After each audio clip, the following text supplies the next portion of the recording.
So in this video, we're going to go through exactly how you can beat your addiction to YouTube instantly. If you follow what I'm going to say, you'll be able to get rid of that addiction that's been plaguing you, no matter how long it's been with you. Whether you've been watching YouTube every single day as a habit for years of your life, what you're about to learn will instantly cure your YouTube addiction. Now, how do I know this works? Well, for me, for maybe 5 years of my life, every single day when I got back from school, maybe at 3 or 4 o'clock, I'd watch YouTube. And I'd watch it until I went to sleep. Maybe an hour's break in the middle for dinner, but apart from that, it was YouTube. If I wasn't with friends, if I wasn't doing the dishes or anything like that, all I did with my time outside of school was YouTube. And by using the methods that I'm about to give you, I broke that addiction. Now, this is probably going to be one of my best videos yet. And I don't want this just to be another video that you're watching on YouTube as part of your addiction. I want this to be the one that will stop it forever. And I really think it's going to have the power to do that if you take this video seriously and if you take notes. Because I'm going to be explaining to you step by step, and in the final step, I'll be giving you 3 different options that you can use to break your addiction once and for all. If you're new around here, then make sure you subscribe. And if you like this video at any point, then make sure you like the video. But the thing with YouTube is that YouTube's goal, all that YouTube tries to do is to make you addicted. Because the longer you spend on their website, the more adverts they can show and the more money that they make. It's YouTube's sole goal to make you addicted and to spend as much time as you can on YouTube. That's all they're worried about, making sure that you spend as much time on YouTube. And the average person that clicks on the website of YouTube, goes to youtube.com, is watching YouTube for 60 minutes.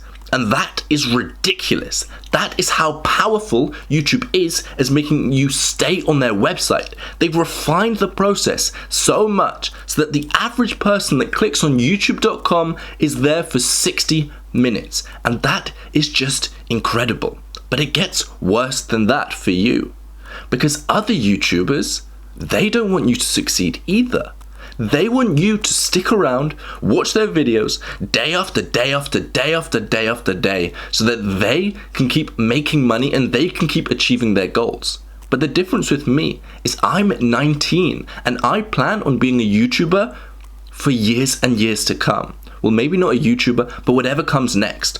I plan to be producing content for you guys for years and years and decades and decades and decades to come.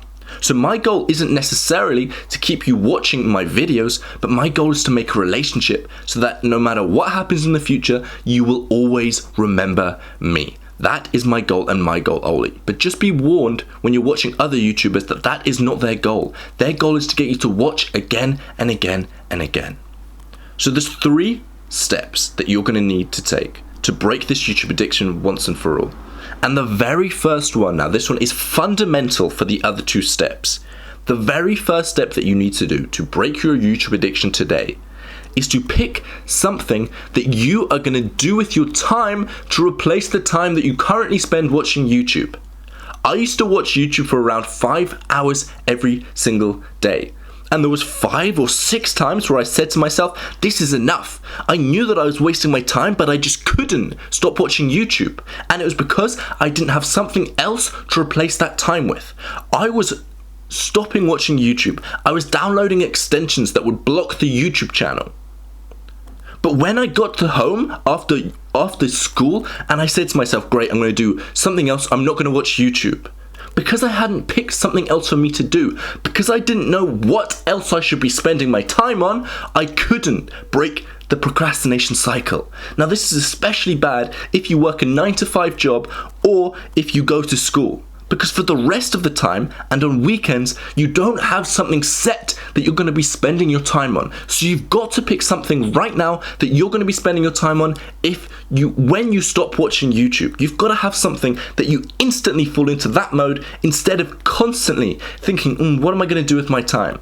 Because if you don't have something, what will happen is in that time where you're deciding what you're going to do or not, your brain is going to fall back into the habit of watching YouTube. Unless you can specify something instantly, you can specify something faster than your reactions, then your brain is going to default back into the habit that it knows best, which is watching YouTube, and that is devastating. That will break all progress that you need instantly.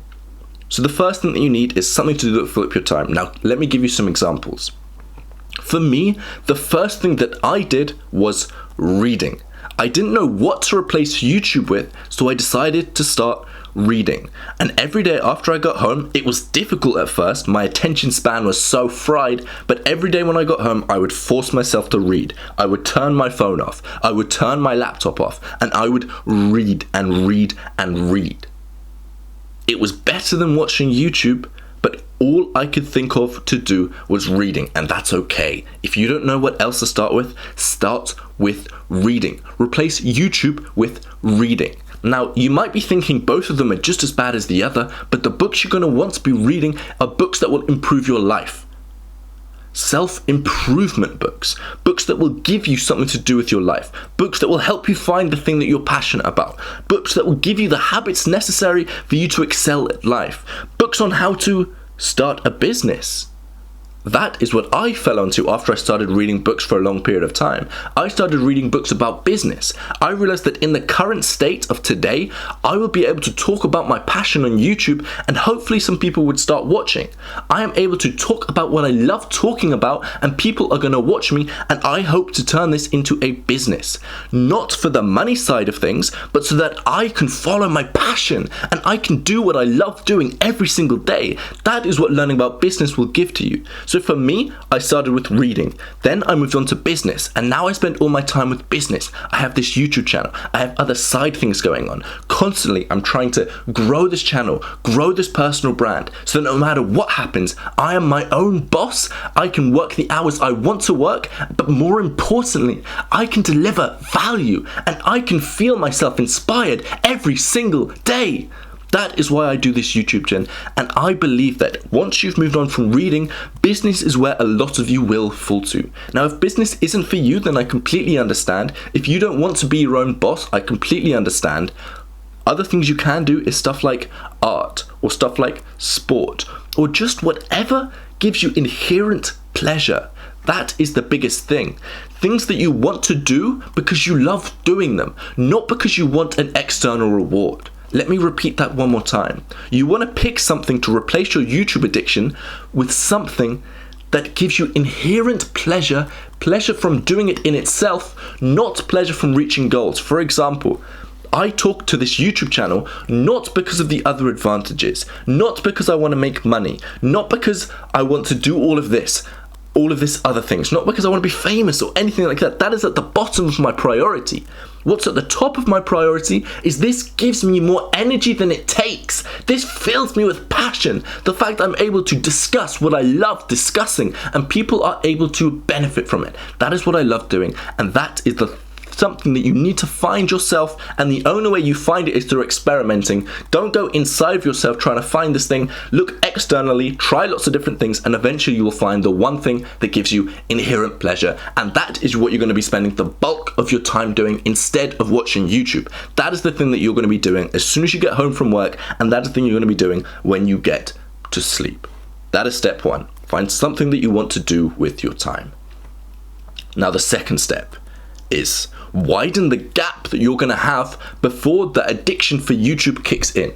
Because at the beginning, your brain is going to be in the habit of watching YouTube, and for the first maybe 67 days is the average length of time it takes to destroy a habit. You are going to need to be actively trying to destroy that habit. Now, what happens is, from the time that you get home to the time that you open up your browser, there's going to be this little space of time. Now, they talk about this lots in the Buddhist culture. There is a small gap of time between when you make decisions. You either fall into your normal habit, or you have a tiny, tiny, slim chance that will give you the opportunity to do something else. Now, this time is tiny, tiny, less than a second before your brain will default into picking a habit that you've already installed, in this case, watching YouTube. Now, the way that you widen this gap And the wider the gap is, the more time you'll be able to give yourself before you fall back into the habit. You want to extend this gap so wide that you have enough time to get yourself to do something that's not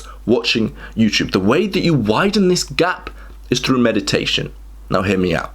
When you meditate, your sole goal is to focus on the breath. You're not thinking of anything else. Your whole goal is to bring yourself back to the breath. And when you get distracted, you bring yourself back to the breath. And what that does is it reinforces your muscle in your brain that brings your attention, brings your thought back to your breath. The more you do that, the more you exercise the muscle, the easier it will become. So when you're in when you're in the gap between you have to make a decision, the gap will be extended because your brain is so used to thinking about only your breath. Your brain is so used to focusing on only one thing that you'll be able to widen the gap before your habit kicks in. That is step number 2. You want to start meditating. Now again, this is an optional step. It is possible to break this habit without meditation, but it will make it a lot easier. It will widen the gap and it will make it a lot easier to start doing something else. Now again, that is step 2. You want to widen the gap before your habit kicks in.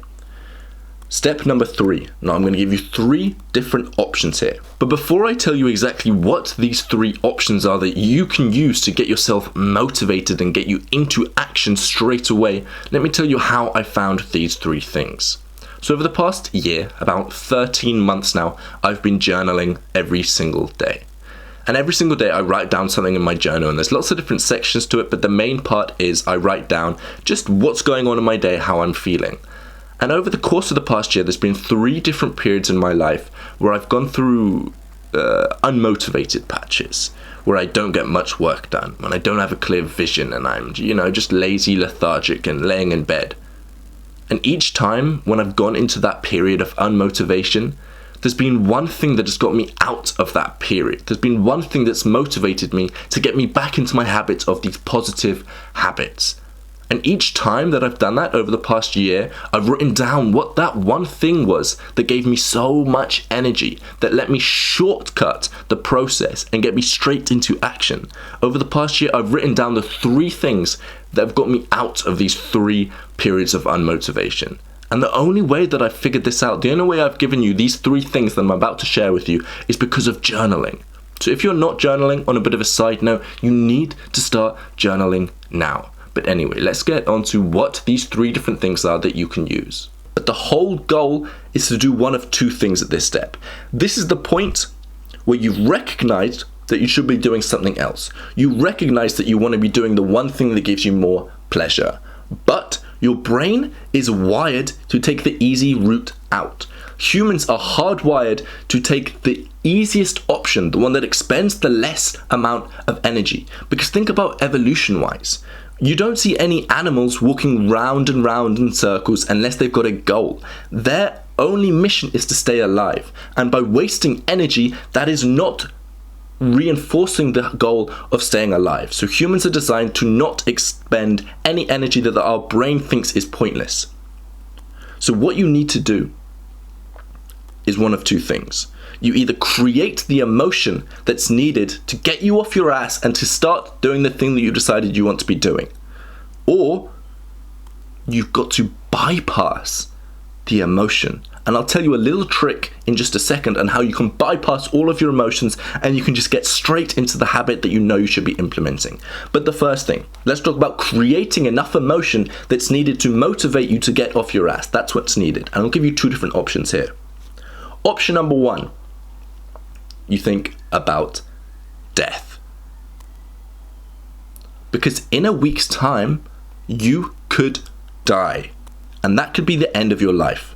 Think of all the people that thought they were going to be driving home like a normal day. They ended up crashing in a car crash and they died. Think of all the people that went up in an aeroplane going on holiday and they died. Think of all the cancer patients. My girlfriend is a nurse in a cancer ward, and she is surrounded by people that have got a week to live, a month to live, a year to live. And some of these people are completely healthy people who had absolutely perfect, healthy lives, and cancer hit them out the blue. That could happen to you. You could die at any second. Use that to motivate you, because once you've picked the thing that you want to be spending your time doing, once you've widened the gap before your habit kicks in, you need to create the emotion to actually get you to do the good habit instead of watching YouTube. And you do that, one of the options is by thinking about death. Because when your life is short, it creates the urgency inside your brain to motivate you to get the things that you need to be done doing. Because if you're going to die in an hour's time, do you want to spend that last hour procrastinating?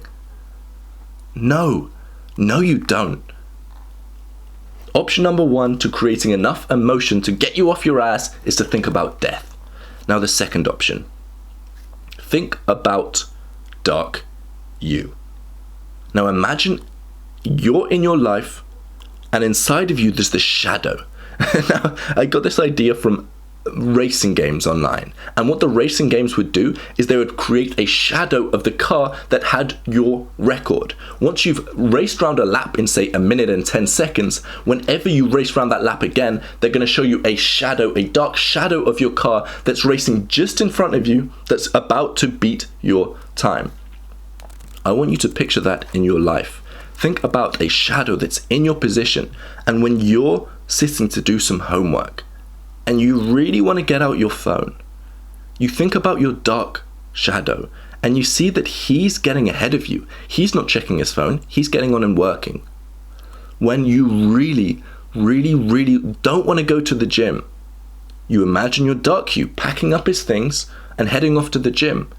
And when you're in the gym and you don't want to do that last set, you imagine the dark you in the gym smashing that last set.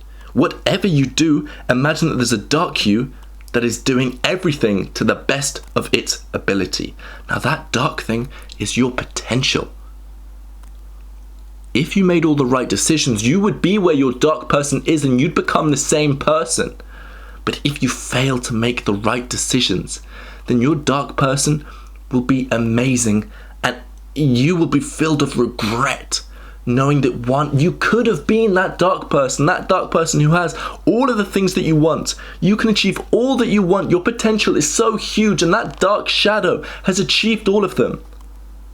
But you are just where you are and you are filled with regret. That is what could happen if you don't make the right decisions and if you keep watching YouTube and you don't break this habit. The second way that you can create enough emotion to get you off your ass is to think about the dark you. Think about what your potential is and think about every single wasted second of your time is time that you will never get back. Now option number 3, this is where we're going to entirely bypass the emotions completely. We're going to trick your brain into doing a good habit just like that. And you may have heard it before, but I don't want you to downplay it. Just because you've heard it before doesn't mean that it works, because I use this so often in my life. Multiple times a day I use this and it just works.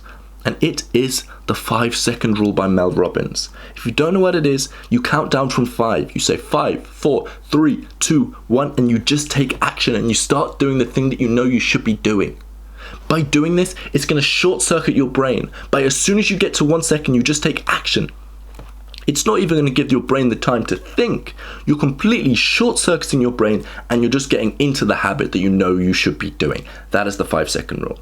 If you guys want to stay calm no matter what is happening around you, then make sure you click the first link in the description. There's a free guide that's going to show you step by step how you can stay calm no matter what happens to you.